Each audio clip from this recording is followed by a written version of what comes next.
Good morning, welcome to my channel MRP Vedic astro. ఈరోజు topic horoscope study of Shri Konidela Pawan Kalyan.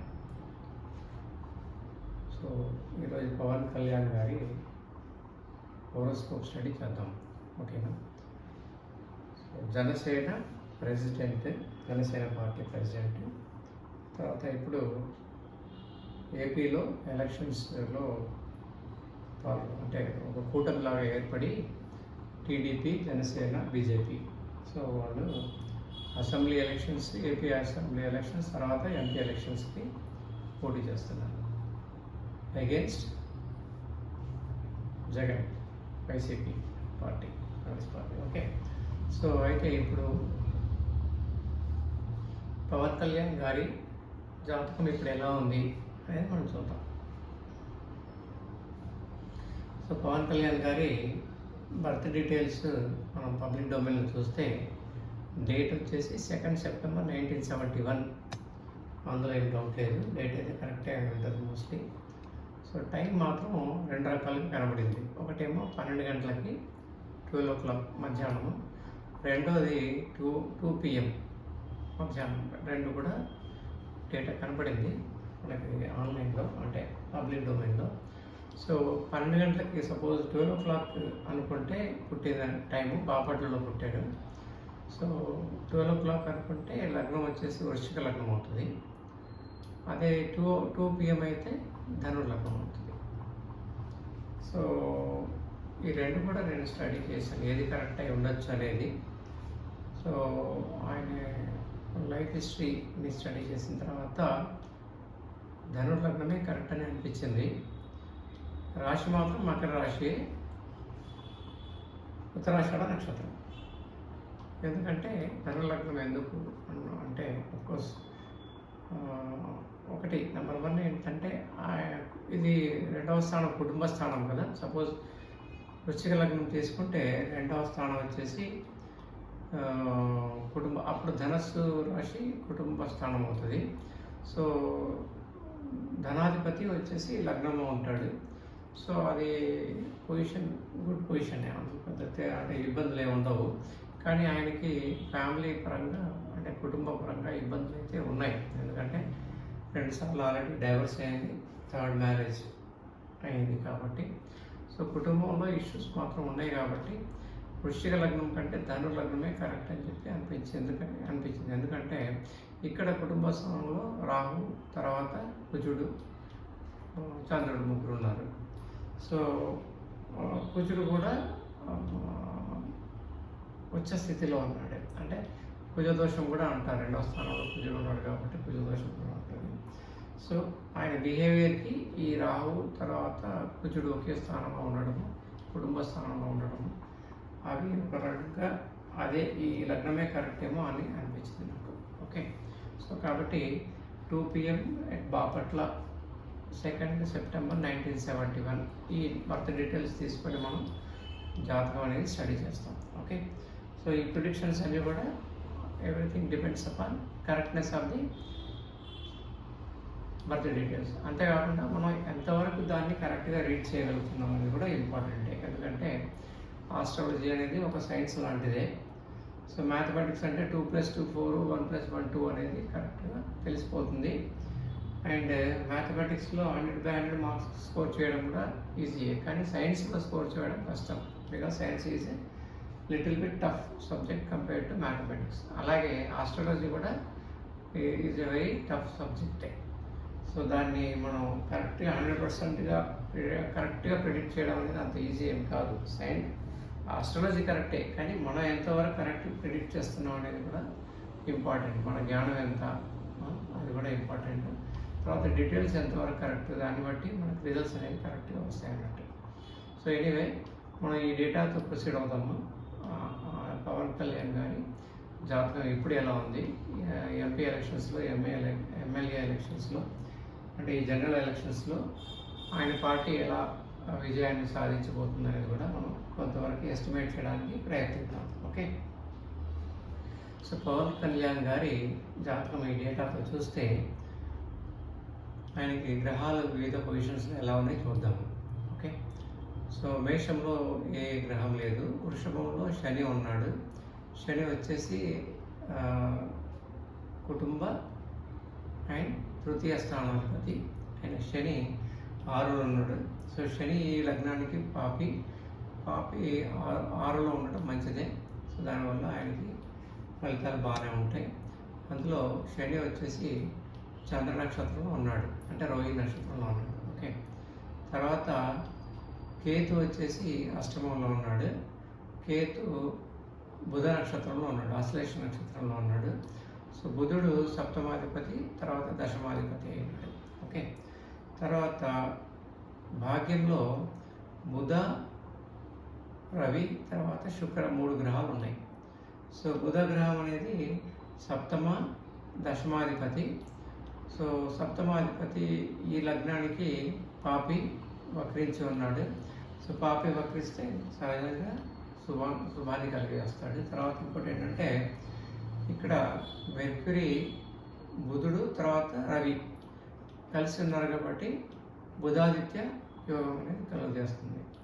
So అంతేకాకుండా 10th lord, తర్వాత 9th lord 9th హౌస్లో ఉన్నాడు. So 9th lord and 10th lord ఒకే హౌస్లో ఉన్నారు. అదేవిధంగా 7th lord and 9th lord కూడా, బికాజ్ మెర్క్యూరీ బుధుడు 7th అండ్ 10th లార్డ్ అధిపతి కాబట్టి ఆ విధంగా రాజయోగాన్ని కలుగజేస్తున్నాడు. అది ఎక్కడ సింహరాశిలో కలుగజేస్తున్నాడు కాబట్టి ఆయనకి రాజయోగము బాగానే ఉంటుంది. అంటే ఇప్పుడు పొలిటికల్లో విజయాన్ని సాధించే అవకాశాలు కూడా ఉంటాయి. తర్వాత రవి వచ్చేసి శుక్ర నక్షత్రంలో ఉన్నాడు, పుబ్బ నక్షత్రంలో ఉన్నాడు. తర్వాత వీనస్, శుక్రుడు కూడా పుబ్బ నక్షత్రంలో ఉన్నాడు. సో అంతేకాకుండా ఇక్కడ బుధుడు, తర్వాత శుక్రుడు ఇద్దరు కూడా కంబస్టే ఉన్నారు అన్నట్టు. ఓకే, సో తర్వాత గురువు లగ్నాధిపతి వచ్చేసి 12వ రాశిలో శని నక్షత్రంలో ఉన్నాడు. తర్వాత కుటుంబ స్థానంలో చంద్రుడు, కుజుడు, రాహు ఈ 3 గ్రహాలు ఉన్నాయి. చంద్రుడు వచ్చేసి భాగ్యాధిపతి నక్షత్రంలో ఉన్నాడు, అంటే ఉత్తరాషాఢ నక్షత్రంలో ఉన్నాడు. తర్వాత రాహు అండ్ కుజుడు ఇద్దరు కూడా చంద్ర నక్షత్రం అంటే శ్రవణ నక్షత్రంలో ఉన్నారు. సో మనం అబ్జర్వ్ చేస్తే ఇక్కడ 1, 2, 3 గ్రహాలు చంద్ర నక్షత్రంలో ఉన్నాయి. తర్వాత 2 గ్రహాలు వీనస్ నక్షత్రంలో ఉన్నాయి. సో చంద్రుడు, Venus they indicate actually movie field, అంటే ఆయన టాలీవుడ్ హీరో కదా, అందుకని సో ఈ నక్షత్రాలు ఆయన లైఫ్ హిస్టరీ చూస్తే అవి మ్యాచ్ అవుతున్నాయి. ఓకే, తర్వాత ఇక్కడ మంగళుడు అంటే కుజుడు, తర్వాత చంద్రుడు ఒకే దగ్గర ఒకే రాశిలో ఉన్నాయి కాబట్టి చంద్రమంగళ యోగం అనేది ఉంది ఆయనకి. సో ఆ విధంగా 3 మంచి యోగాలు ఆయనకి జాతకంలో ఉన్నాయి కాబట్టి సో ఇంత పైకి రాగలిగారు. ఇప్పుడు పొలిటికల్గా అఫ్కోర్స్ పైకి రావడానికి ప్రయత్నాలు మాత్రం చాలా ముమ్మరంగా చేస్తున్నారు.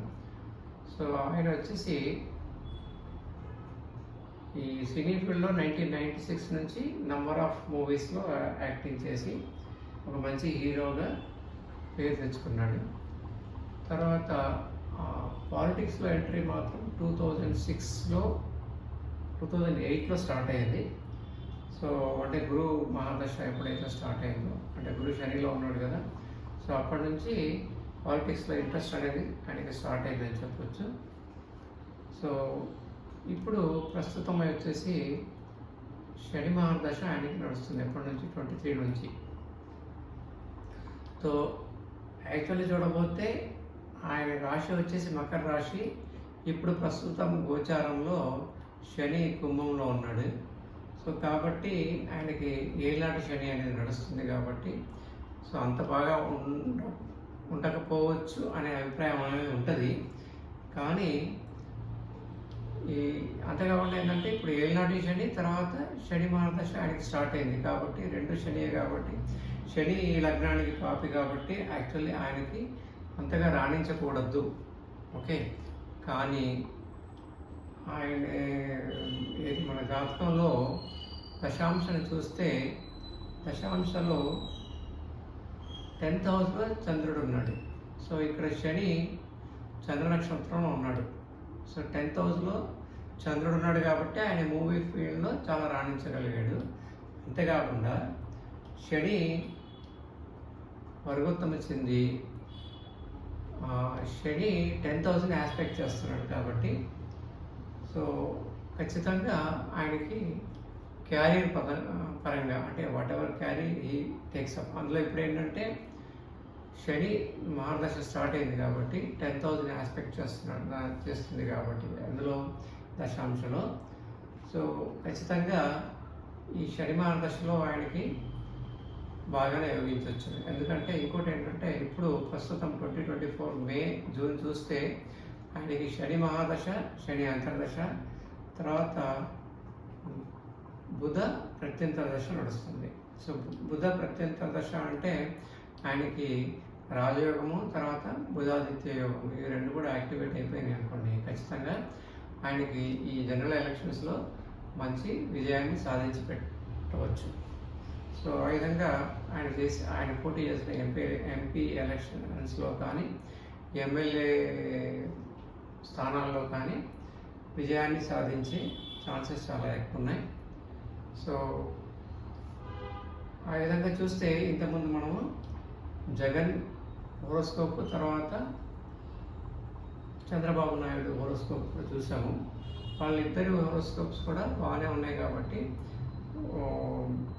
టీడీపీ 144 స్థానాల్లో కంటెస్ట్ చేస్తుంది కాబట్టి 50-50 అని చెప్పి అనుకున్నాం. అంటే 72 అని చెప్పి అనుకున్నాం. సో ఇప్పుడు ఏంటంటే ఈ పవన్ కళ్యాణ్ ఫ్యాక్టర్ కూడా యాడ్ అవుతే చంద్రబాబు నాయుడికి 72 బదులు 80 దాకా రావచ్చేమో.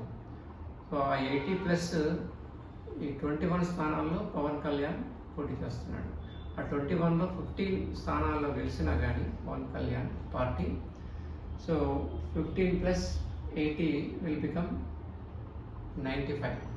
తర్వాత బీజేపీ 10 స్థానాల్లో 5 గెలిచినా కానీ 100 స్థానాల్లో ఈ కూటమి టీడీపీ, జనసేన, బీజేపీ కూటమి మినిమం 100 స్థానాల్లో గెలిచే అవకాశాలు కనబడుతున్నాయి. ఆ విధంగా పవన్ కళ్యాణ్ గారు గెలిచి పిఠాపురంలో, I think is contesting from Pithapuram, గెలిచే అవకాశాలు చాలా బాగా ఉన్నాయి. సో గెలిచి ఆయన డిప్యూటీ సీఎం కూడా అయ్యే ఛాన్సెస్ కూడా ఉన్నాయి. Okay, thank you and thank you for watching the video.